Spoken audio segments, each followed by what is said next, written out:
예, 우리 기도하도록 하겠습니다.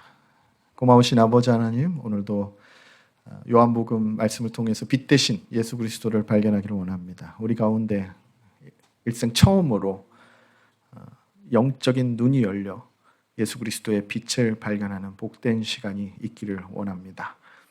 육적으로 본다고 하여 자랑하는 저희가 되지 않도록 도와주시옵시고, 영적인 눈과 귀가 열려 예수 그리스도를 바라보며 그리스도의 음성을 듣고 그분의 양으로 그분을 따라가며 순종하는 우리의 삶이 되기를 원합니다. 입술의 모든 말과 마음의 묵상이 주님께 연락되기를 원하오며 예수님의 이름으로 기도하옵나이다. 아멘. 9장 1절부터 12절입니다. 이미 예수님께서는 8장 12절에서 나는 세상의 빛이다 이렇게 말씀하셨습니다. 그저 밝은 세상이라면 빛이 필요가 없겠죠. 예수님이 나는 세상의 빛이다 라고 말씀하신 것은 세상이 참 어둡다라고 하는 말입니다. 칠흑과 같이 어두운 밤중에 우리가 빛이 없으면 어디에 걸려 넘어지거나 부딪히게 됩니다. 세상이 이렇게 어둡다는 것입니다. 그래서 하나님이 창조하신 보기에 좋으신 그러한 질서와 하모니와 조화를 이제 무너뜨리고 인간이 스스로 하나님이 되어 다스리는 어두운 이러한 세상이 되었습니다. 그래서 예수님께서는 오늘 5절에서 다시 한번 말씀하십니다. 내가 세상에 있는 동안에는 세상의 빛이로다. 나를 따르는 자는 어둠에 다니지 아니하고 생명의 빛을 얻으리라. 8장 12절에서 이렇게 말씀하셨습니다. 그러면서 유대인들에게 너희는 너희 죄 가운데 죽으리라. 너희가 내 말을 듣지 않는 것은 하나님께 속하지 아니하였습니다. 말씀하셨습니다. 하나님께 속한 자는 빛을 알아보고 빛으로 나온다. 그리고 빛으로 나오는 자는 빛을 맞이할 뿐만 아니라 영원한 생명을 얻는다 말씀하셨습니다. 자, 빛이신 그분이 나면서 한 번도 앞을 본 적이 없는 오늘 이 소경을 고치시는 이 6번째 요한복음에 나오는 이적을 통해서 본인이 빛이 됨을 다시 한번 증명하시는 것입니다.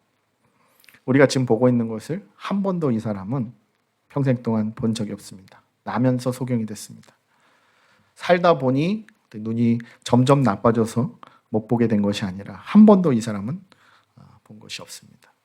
지금 우리가 보는 것들을 우리가 일평생 처음 본다. 지금 내 눈이 떠져서 처음 본다라고 생각해 보십시오. 우리는 엄청 감격하게 될 것입니다. 우리의 일상생활이 모두가 다 신기해질 것입니다. 이처럼 눈을 뜨게 하실 수 있는 분, 이것을 고칠 수 있는 분, 그리고 영적인 소경된 우리를 고쳐주시고 구원해 주실 수 있는 분, 그분은 메시아 예수 그리스도시라는 것이죠. 육적인 소경보다 영적인 소경이 더 심각한 병이라는 것을 예수님 우리에게 말씀해 주고 있습니다. 세상에는 예수님을 따르는 제자들이 있고 유대 지도자들을 따르는 제자들이 있는데 이 두 부류가 계속해서 대적하게 되고 그 위기가 고조되게 됩니다. 특별히 장막절을 통해서 예수님께서는 본인이 모든 절기와 성전의 예배의 최종 성취자가 되심을 말씀해 주셨습니다. 그러므로 이단이라고 하는 것은 우리가 어떤 단체를 이단이라고 할 때는 간단합니다. 예수님은 누구이신가? 예수님이 누구인가를 물으면 돼요. 하나님의 최종 성취자가 되시는 예수님을 우리가 믿는다면 최종이라고 할 때는 예수님 후에 다른 사람이 필요가 없는 겁니다. 왜냐하면 예수님이 최종이시기 때문인 거예요. 최종이라 그랬는데 최종이 부족해서 다른 그 후에 누군가가 또 와서 밝히 우리를 비춰줘야 된다. 이거는 말이 안 되는 것이죠. 그렇기 때문에 여기 계신 저와 모든 성도님들은 예수님만이 하나님의 최종 메신저이고 메시아 되시고 성취자 되심을 믿으시길 바랍니다. 그러면 이단에 갈 필요가 없습니다. 예수님은 누구신가? 요한이 지금 이 복음서를 기록하는 이유도 20장 31절에 오직 이것을 기록하면 너희로 예수께서 하나님의 아들 그리스도이심을 믿게 하려 하며 또 너희로 믿고 그 이름을 힘입어 생명을 얻게 하려 합니다. 하나님의 아들 그리스도이심을 믿게 하고 그리스도를 통해서 영생을 얻게 한다 그랬는데 예수님 외에 다른 구세주, 보혜사가 필요 없는 것이죠. 그래서 이제부터는 회당과 성전을 중심으로 한 유대 중심의 커뮤니티가 아닌 예수님을 중심으로 한 뉴 커뮤니티가 형성이 됩니다. 그래서 그 뉴 커뮤니티를 우리는 교회라고 부르게 됩니다.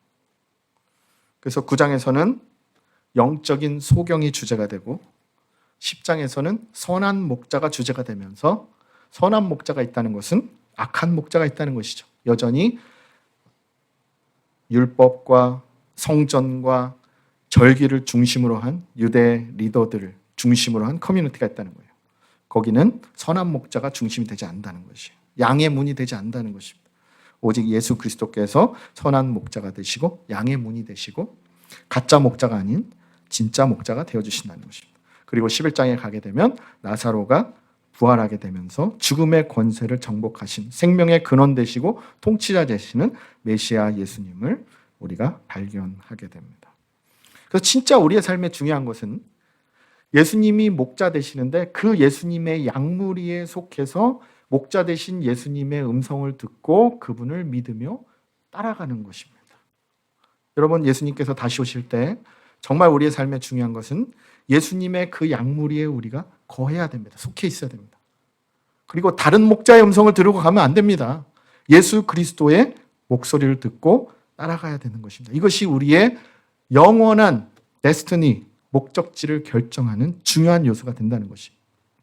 누구의 양무리에 들어가 있는가? 그래서 1절부터 우리가 오늘 본 말씀을 보시면 예수님이 먼저 보고 계시죠. 예수께서 길을 가실 때 날 때부터 맹인된 사람을 보신지라. 예수님이 늘 이니시에이티브, 첫 발걸음을 떼십니다.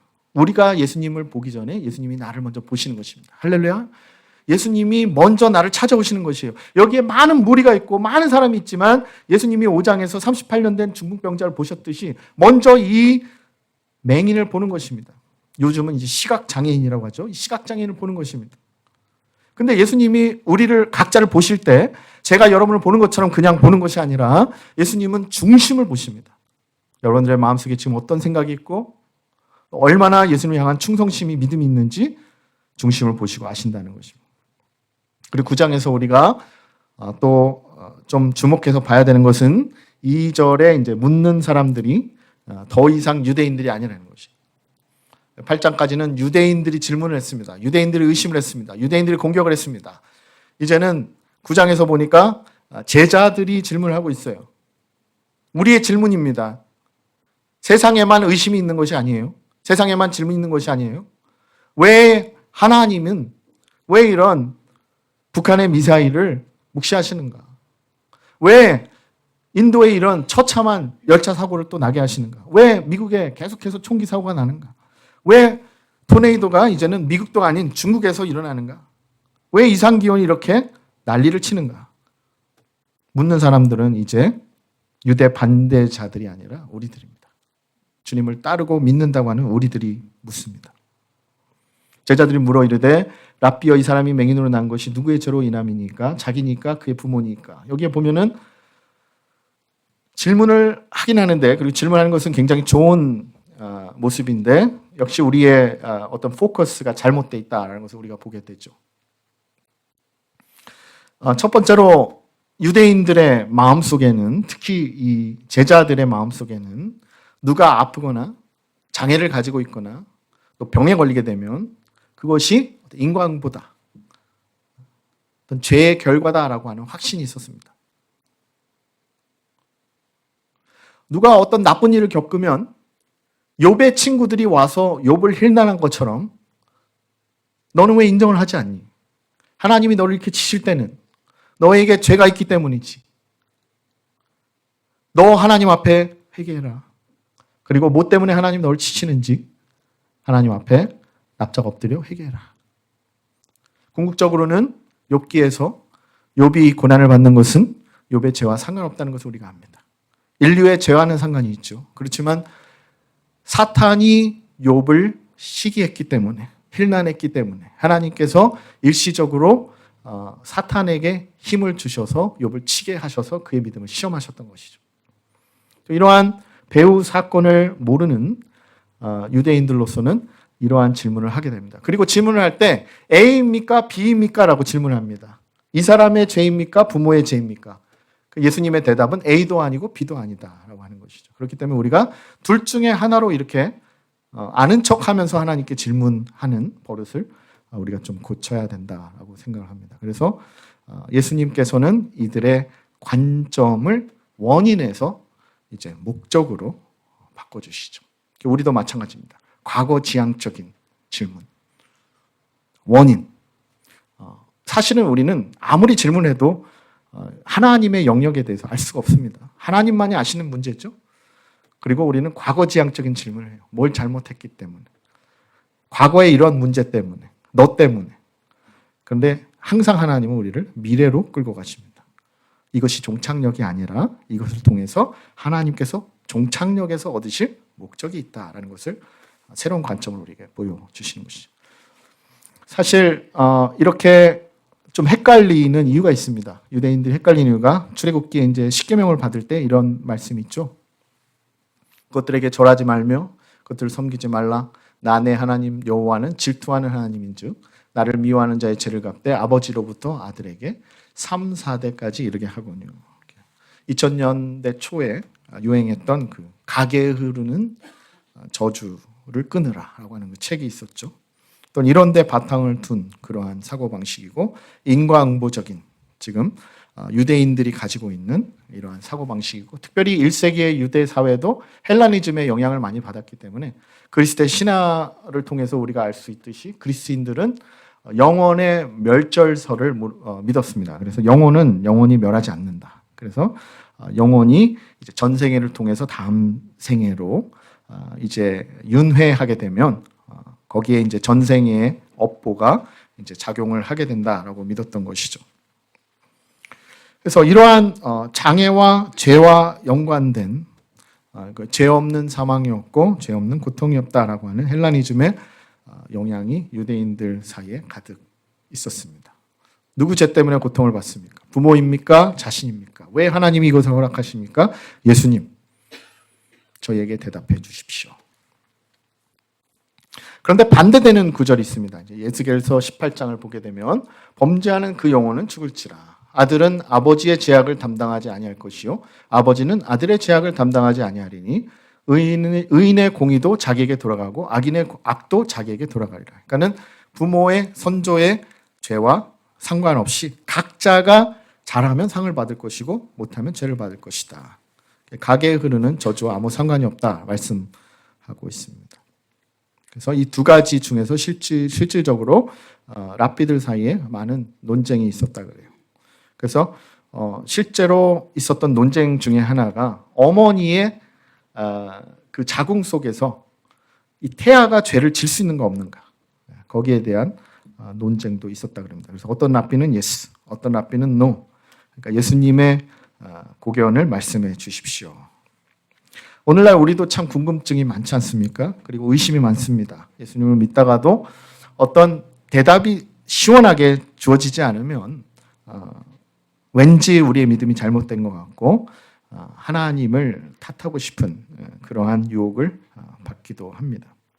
여기서 예수님께서는 직접적인 대답을 하시기보다는 그것은 하나님의 영역이기 때문에 소경이 된 원인보다 소경이 된 목적을 우리가 집중해야 된다라고 말씀하고 있는 것입니다. 욥기에 그러한 나와 있는 고난만 봐도 우리는 이거는 천상에서 이루어지고 있는 하나님과 사탄의 딜이기 때문에 우리가 모든 것을 우리의 지식과 이성으로 파악할 수 없다는 것이에요. 다만 우리가 이 고난을 잘 견디고 나면 하나님의 승리가 되는 것이고 하나님의 영광이 된다라고 하는 것이죠. 세상과 우주와 창조와 구원을 향한 하나님의 크신 뜻을 우리는 헤아릴 수 없다는 것이에요. 무지한 인류에게 아들을 통해 빛을 주시면 우리가 감사함으로 따라가야 하지만 역시 재보고 계산하고 필요 없다고 밀어내고 반대하는 것이 우리의 교만이라는 것이죠. 하나님의 목적은 예수 그리스도의 빛을 통해 우리 가정을 통해 결혼을 통해 교회를 통해 사회를 통해 하나님께 영광을 돌려드리는 것입니다. 그렇게 하지 않을 때 우리는 서로를 원망하게 됩니다. 그리고 서로 대치하게 됩니다. 뭐뭐 때문에 우리는 발전을 하지 못하고 뭐뭐 때문에 누구 때문에 우리는 제자리 걸음을 하고 있다. 라고 서로 원망하고 블레임하게 됩니다.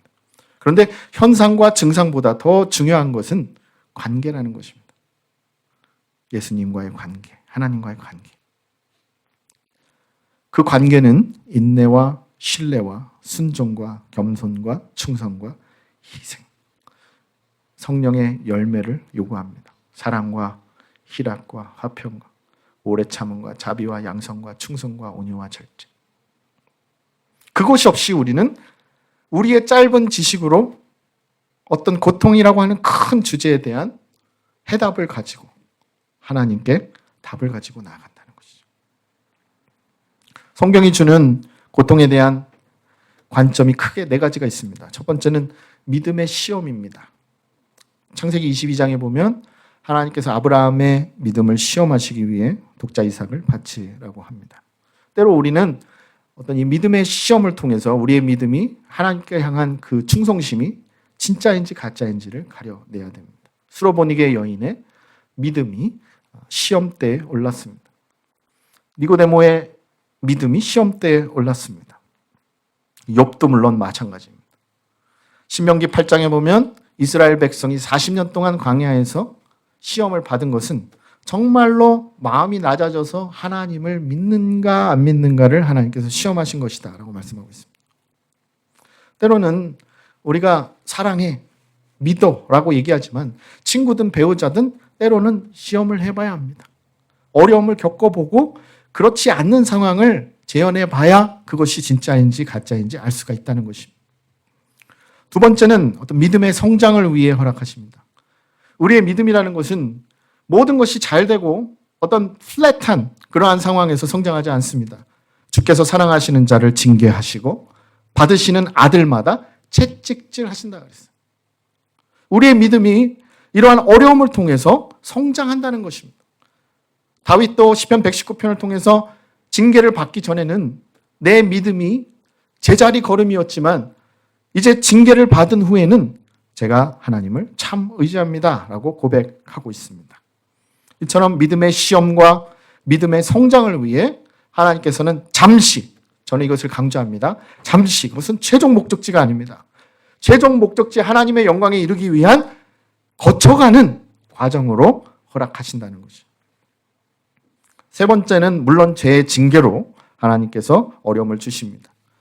이스라엘 백성이 아수르와 또 바벨론의 포로로 끌려가는 것, 또 예수님께서 38년 된 중풍병자를 베데스다 연못에서 고치시고 가서 다시는 더 심한 것이 생기지 않도록 죄를 짓지 마라. 더 심한 병이 생기지 않도록 죄를 짓지 마라. 그 경우에는 분명히 그의 죄와 또 병이 연관되어 있었다라고 우리는 볼 수가 있습니다. 우리가 끝까지 하나님을 부인하고 하나님의 허락하시는 빛의 길을 가지 않을 때 탕자를 징계하시듯이 우리를 징계하십니다. 네 번째는 오늘 본문에 나와 있는 것처럼 하나님의 영광을 위해 어려움을 허락하십니다. 나사로가 죽었을 때에도 11장에 가면 이 병은 죽을 병이 아니라 하나님의 영광을 위함이요 하나님의 아들로 이를 인하여 영광을 얻게 하려 함이라 말씀하셨습니다. 우리는 우리의 삶을 통해서 하나님의 영광이 어떻게 드러나는가 고민을 해봐야 됩니다. 왜 하나님이 이러한 일들을 허락하시는가? 그리고 네 가지라 그랬습니다만 한 가지를 더 추가한다면 고통을 허락하시는 목적은 예수 그리스도를 따르는 핍박의 대가가 있다. 분명히 예수님은 우리에게 워닝해 주셨습니다. 예수님을 따르게 되면 세상이 우리를 미워할 것이다. 그리고 세상에서 너희들이 핍박을 받을 것이다. 말씀해 주셨습니다. 그러므로 예수 그리스도의 고통에 우리가 참여하게 된다. 말씀해 주셨습니다. 어쨌든 모든 고통은 죄와 연관이 되어 있습니다.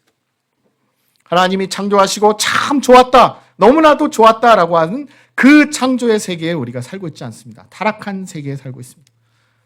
하나님의 통치를 거부하고 우리 스스로가 통치하기를 원했기 때문에 자연이 파괴되고 관계가 파괴되고 토네이도가 일어나고 폭풍이 일어나고 홍수가 나고 가뭄이 나는, 그리고 이상기온이 일어나고 나라와 나라가 대적하고 가정 안에서도 서로 대적하는 이러한 죄의 영향을 받고 있는 이러한 시대가 되었습니다. 그런데 성경은 이렇게 얘기하고 있어요. 모든 고통이 죄와 연관되어 있지만 고통이 있는 곳에 하나님의 은혜와 치유가 드러나는 기회가 된다. 우리의 지식과 이해를 초월한 하나님의 영광의 목적이 깃들어 있다라고 얘기하고 있습니다. 나 자신에 대해 마침내 죽고 하나님 안에서 그리스도의 구원과 생명을 참 깨닫는 기회가 된다 말씀하십니다. 우리 인생에 정말로 중요한 게 무엇일까요? 정말로 중요한 게 무엇일까요? 그 해답을 우리는 누가 가르쳐주지 않아도 이상하게 죽음에 가까이 가는 경험을 하게 되면 그것이 재난이건 사고건 병이건 죽음에 한 발짝 더 가까이 가는 경험을 하게 되면 누가 가르쳐주지 않아도 모든 인간은 인생에 참 중요한 것이 이거이구나라는 것을 깨닫게 된다는 것이에요. 그리고 인생이라는 것이 이곳의 삶만 인조하고 끝나는 것이 아니고 영원한 세상이 있구나라는 것을 우리가 깨닫게 된다는 것입니다. 고통 없이 산다고 칩시다. 우리의 인생이 평탄하고 모든 것이 다 잘 되고 부유한 삶을 살 수만 있다면 누구든 마다하지 않을 것입니다. 그러나 하나님으로부터 멀어지고 죄와 뒹굴며 구원과 영생을 망각한 삶을 산다면 우리는 영원한 영적인 소경이 될 것이고 이 땅에서는 고통과 어려움이 없지만 저 세상에서는 영원한 고통을 겪으며 살 것입니다. 그렇기 때문에 상황과 환경이 아닌 하나님과 그리스도 안에서 치유를 얻고 안식을 얻는 연습을 하고 훈련을 하면서 범사에 감사하라 말씀하고 있습니다. 범사에 감사하라. 이것이 너희를 향한 하나님의 뜻이다. 고통이 있을 때도 감사하라. 고통은 있지만 그 고통에서 나를 구해내시고 보호해주시고 치유해 주시는 하나님의 손길을 경험하라 말씀하십니다. 선을 위한 잠시 통과하는 역이 될 수 있음을 신뢰하고 하나님과 관계가 깨어지지 않도록 늘 기도하라 말씀하고 계시는 것입니다. 죄라고 하는 것은 하나님의 통치를 불신하는 것입니다. 하나님의 통치를 반항하는 것입니다. 잠시 동안에는 내가 득을 볼 수 있겠지만 결국에 가서는 우리가 경험하고 보고 있듯이 우리의 삶을 더 고통스럽게 만듭니다. 하나님이 다스리시는 곳에만 평화와 조화와 기쁨이 있습니다. 그것을 위해서 아들을 보내주셔서 십자가를 지게 하신 것입니다. 우리가 성숙하다면 우리의 기도는 고통을 없애주십시오가 아닌 고통을 통해 더욱 하나님을 볼 수 있게 하시고 겸손케 하십시오라고 하는 기도가 될 것입니다. 어떤 귀중한 삶의 교훈은 오직 고통을 통해서만 가능합니다. 고통 가운데 스스로 고통을 짊어지시고 나에게 찾아오신 예수님을 발견하고 예수님께 감사하게 됩니다. 이미 1장에서 요한은 지어진 모든 것이 그를 통해 지어지고 그가 없이는 지어진 것이 없다. 예수님을 창조주로 선포했습니다. 이제 메시아 대신 예수 그리스도께서 이 소경에게 새로운 눈을 주시는 재창조의 역사를 하는 방편이 흙에 침을 발라 눈에 비벼주신 재창조의 우리는 흙으로 지어졌듯이 다시 한번 흙으로 눈을 재창조해 주시는 창조자이심을 보여주고 계십니다. 그러면서 오늘 4절 말씀해 보니까 때가 아직 낮음에 나를 보내신 이의 일을 우리가 하여 하리라. 밤이 오리니 그때는 아무 일도 할 수 없느니라 말씀하고 계십니다. 예수님이 계신 곳에는 낮입니다. 예수님이 안 계신 곳에는 밤입니다. 밤이 곧 올 것이라 말합니다. 내가 하나님 아버지의 일을 해야 하리라 말씀하지 않으시고 우리가 하나님의 일을 해야 할 것이다 말씀하고 있습니다. 우리를 초청하고 계시는 것이, 우리를 동참시켜 주시는 것입니다. 우리가 새로운 눈을 떠야 되는 부분이 바로 이 부분입니다. 하나님이 하시고자 하는 영광의 사역에 우리가 참여해야 하는 것입니다. 14장 12절에서는 나의 하는 일보다 더 큰 일을 하리라. 우리를 초청해 주고 계시죠. 빛이 부재되면 밤입니다. 하나님이 부재된 곳, 예수님이 부재된 곳, 그것이 바로 지옥인 것입니다. 빛이 주는 엄청난 축복이 있습니다. 은혜가 있습니다. 그것이 바로 5절이죠. 내가 세상에 있는 동안에는 세상의 빛이로다. 이사야를 통해서 35장에 그때의 소경의 눈이 밝을 것이며 기머거리의 귀가 열릴 것이며 42장에도 61장에도 여호와의 영이 내게 임하셨으니 모든 병든 자들이 고침을 받고 갇힌 자들이 노임을 받을 것이라 말씀하신 그 말씀의 성취가 지금 예수 그리스도를 통해 이루어지고 있음을 보여주고 계시는 것이죠. 그리고 실로암 못에 가서 씻어라. 7절에 말씀하십니다. 우연이라고 하기에는 너무나 신기하게 실로암의 뜻이 보냄을 받았다라고 하는 뜻이에요. 메시아는 하나님의 보냄을 받은 분입니다. 하나님의 기름 부음 받은 분입니다. 그리고 우리는 그리스도의 보냄을 받은 사람들입니다. 토기장이와 진흙의 관계예요. 다시 한번 우리를 빚어주고 계시는 것입니다.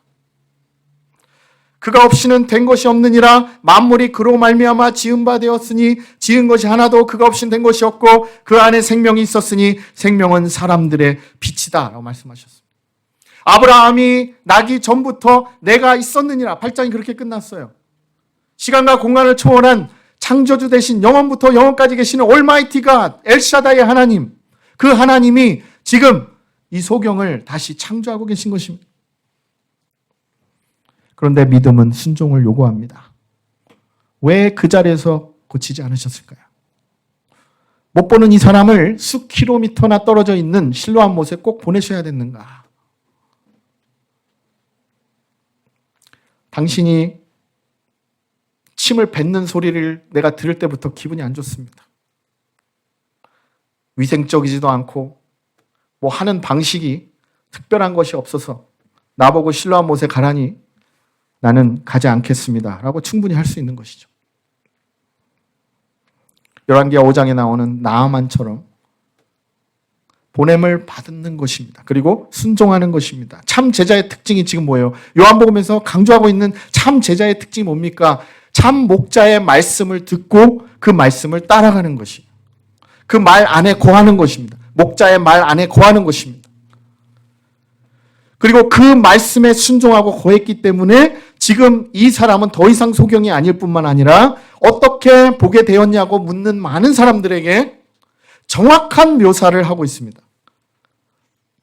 10절에 그들이 묻되 그러면 내 눈이 어떻게 떠졌느냐. 11절 대답하되 예수라 하는 그 사람이 진흙을 이겨 내 눈에 바르고 나더러 실로암에 가서 씻으라 하기에 가서 씻었더니 보게 되었다.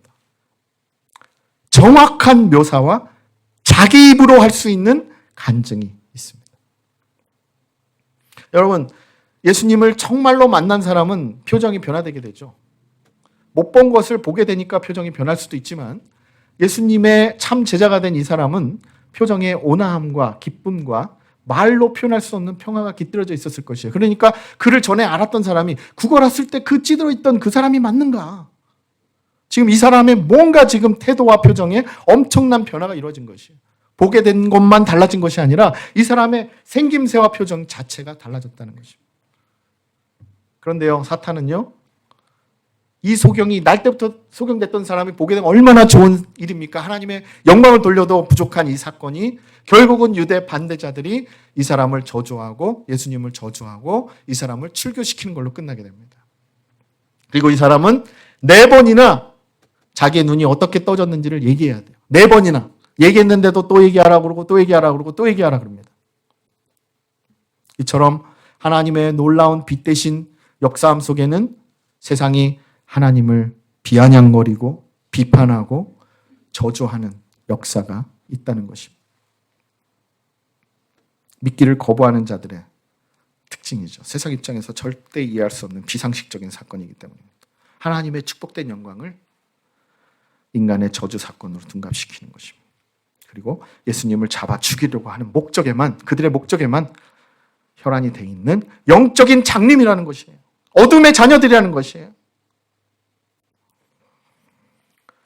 오늘 우리는 이 말씀을 통해서 빛 되신 주님, 창조자 되신 주님, 그리고 우리에게 빛을 주시기 위해 십자가를 지신 주님을 새롭게 발견하고 나와 사랑하는 우리의 가족들이 이 주님을 발견하고 육적으로 보는 것을 쫓아가는 것이 아니라 영적인 눈을 열어 하나님의 시선이 향하는 곳을 쫓아갈 수 있는 복된 주님의 자녀들이 되기를 원하는 것입니다. 이것이 우리의 인생의 목적이 되고 우리의 마음이 겸손해져서 우리를 이끌어주시고 불러주시는 목자 대신 주님의 음성에 순종할 수 있는 주님의 귀한 가정과 성도들이 되실 수 있기를 주님의 이름으로 축원합니다.